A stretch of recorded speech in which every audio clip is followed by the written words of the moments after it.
The first power we have is the A10 Strike. The A10 Strike has 2 planes that quickly do damage, making it a solid power up to easily clear up easier waves. I will give this power up an A tier since it can quickly deal damage to many zombies and it has a pretty fast response time. Now we have the Airstrike. The Airstrike launches a small missile in the radius you set, and it does a considerable amount of damage, but the radius is pretty small. I would personally rate this power up a B tier. Now for the third power with the AC-130 support. The AC-130 is the perfect power up if you want just some massive damage raining down from the skies.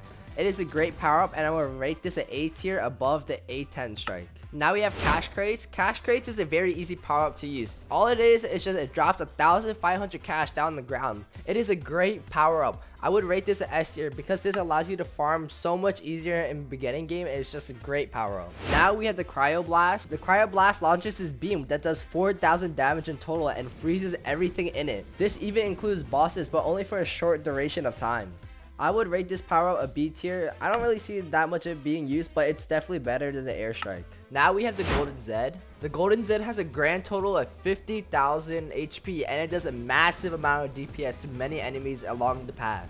The Golden Zed is a great power up to use and it's very strong. That's why I would rate it an S tier. Now we have the Health Crate. The Health Crate when dropped gives an additional 1,000 HP, which is very useful in early games as it allows you to leak many zombies. I would rate this power up A tier for it's really good in the beginning, but it's not as good in the later round. Now we have the M.O.A.B. The M.O.A.B is like a mini nuke with its huge radius and massive damage, accumulating hundreds of thousands of damage.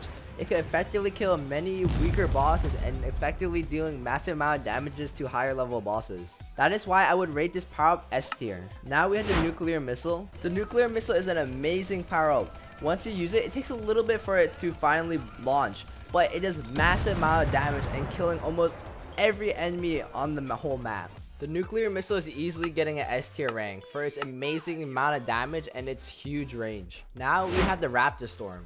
The Raptor Storm spawns many planes, dropping bombs, hitting many zombies at once.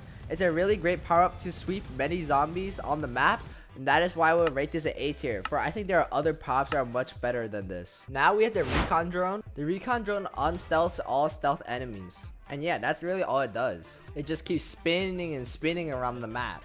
Since most towers already have stealth detection, I would rate this power up a B tier. Now we have the PunkBuster Missile. The PunkBuster is just a better version of the Airstrike with bigger radius and more damage. I will put this power up in A tier. Now we have the Healing Field. The Healing Field is just a field that heals your towers, but ever since Medic was introduced, it's not really that useful. I only really use the Healing Fields to draw some stuff. I would put this power up in C tier. Now we have the Stryker Rush. The Stryker Rush spawns 3 APCs totaling 800 health each, and all it does is run into enemies, killing them on the way. To be honest, I actually never used the Stryker Rush to actually help me in the game. I only use this power up to just troll, so that's why I gotta put this power up in D tier. And yeah, that's my tier list of all the power ups so far in TDX. If you have any other opinions, let me know in the comments below.